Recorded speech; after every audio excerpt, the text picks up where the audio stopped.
Hey guys, Dara here from Dara Photography. Today we're going to talk about the timeline of your wedding. Usually the brides never even think about this, probably have never heard of the timeline of the wedding. If they have a wedding coordinator, she probably will bring that up. But usually it's the wedding photographer that probably initiates the conversation and the discussion of the timeline.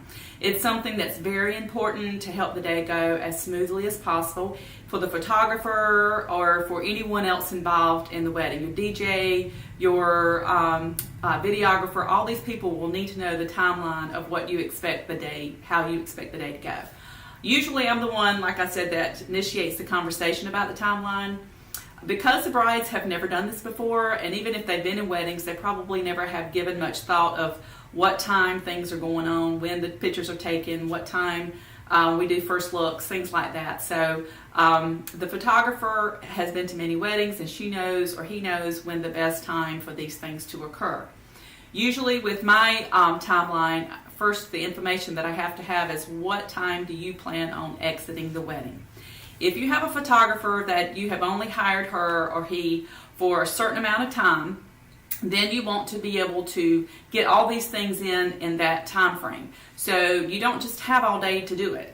So most photographers is going to start back from the time that you expect your day to end and work back, and that's when they know when they're going to start the day. And that's usually how I work. If you give me a 9-hour day, then I'm going to start from the exit time and work back to the beginning of that 9 hours, and depends on how much time you're scheduled your photographer for. That's how much the timeline, that's where she's going to start and stop the timeline according to that information that you give her.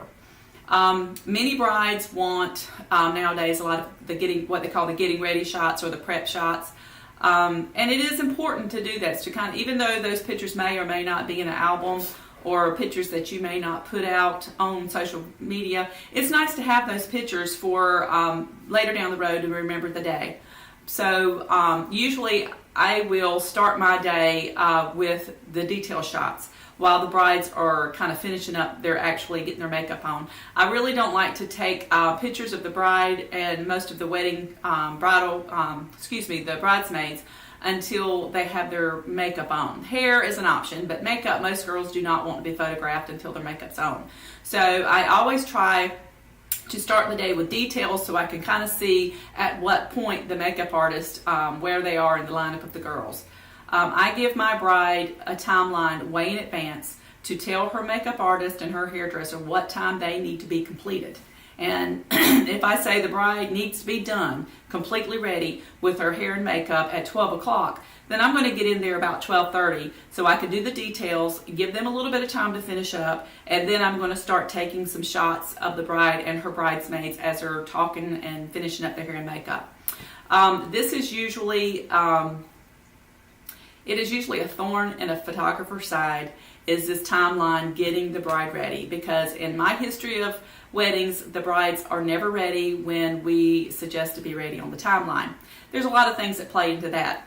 The makeup artist may be late. The bridesmaids may be late. Sometimes the makeup artist takes longer than they anticipate. Sometimes the bridesmaids are messing around and doing other things, and I have seen the makeup artist chair empty while she can't get the girls to come in and get their makeup on. So there's different reasons for why the bride and the bridesmaids are not ready when they should be ready. But I really want to stress to the bride, you are in charge of your wedding day. Please get your girls in there. If everyone's doing hair and makeup, give yourself ample time to get makeup and hair done. On average, what I have found that a bride will take 45 minutes to an hour to get their makeup done if they're getting full makeup with eyelashes and things like that, and a good 30 to 45 minutes for an updo. If a makeup artist tells you that she can get you ready in 30 minutes, you really need to speak to some of her people, because I've never seen a full face bride's makeup done in 30 minutes. So and always allow for things that may come to play. you may not be right ready to get your makeup on when your makeup artist is, vice versa. So always allow yourself a little extra time. If the makeup artist says, I can get you ready at 12, then you need to bump her up an hour and say, I want to be ready at 11, because you may then be ready at 12. And once in a while, miracles happen and the bride is ready at the given time. But I find 9 times out of 10, the brides are never ready, and the bridesmaids are never ready when they have been asked to be ready on the timeline. It is not the end of the world, but it does, it can make a difference in what photographs you get. If the photography of the day is not a big deal to you, if there's certain pictures that are not must-have pictures, then it's okay. We'll just get the pictures as they come. But something will have to suffer if the bride and the groom are not ready at their suggested time. Sometimes we can juggle it around. If the groom and the groomsmen are available, then maybe we could switch gears and go do them first. But I stress to my brides to please try to overestimate how long it's going to take them to get ready on their wedding day.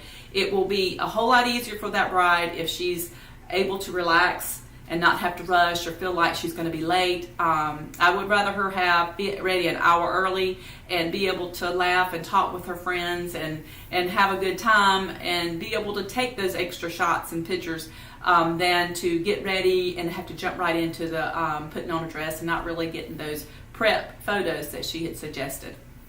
Also, with the groom, I always tell my grooms to get ready at a certain time, and I always have his family available. If he has brothers that are not in his wedding party, then I always ask that the groom's family, mother, father, and any siblings be available for taking some family shots at that time. If we have time, I'd love to get to that too. But getting back to the timeline, I will tell you when I expect to start the detail shots, when I expect to start the bride, when she puts her dress on, when we're going to do a first look with the bride and the groom, when we're going to do the groom's session, which I always try to get in a groom's session, even if it's just a few shots, to get a portrait of the groom on his wedding day. And then when we're going to stop for the wedding ceremony and how the family formals are going to go afterwards. After the wedding, after the family photos, the timeline is really not a big deal at that point. Once the reception starts, usually it's kind of go and flow with how the night's progressive. But even with the DJ, he wants some sort of a timeline of when we expect to do the first dances, when we expect to cut the cake, when we expect to throw the garter and the bouquet. So this timeline is important. It's not something that you really necessarily have to think about, but it's something that you want to hear early on in your planning, so you can set up that hair and makeup early enough and get plenty of time for the day and get that started early in the morning. And like I said, when a makeup artist and a hairdresser say they can get you ready at a certain time, add extra time to that. Have them in a little bit earlier, just in case they do go over, and just in case something happens that puts a halt on their plans, that you'll be ready in time. That's it. If you have any questions, please feel free to ask, and I've got my email will be attached to the end of the video. Please contact me if you have any questions. Even if I'm not doing your wedding, I'll be glad to answer any questions, give you some helpful hints. If you are interested in wedding photography, my name is Dara Bass Photography, and my email is darabassphotography@yahoo.com. If you're interested, I'll be glad to give you a quote on the wedding or how much my prices are and where I travel. And also, if you go to www.darabassphotography.com, you can see galleries that I have of weddings in the past. Thank you, and subscribe to the button below if you haven't already done that. Bye-bye.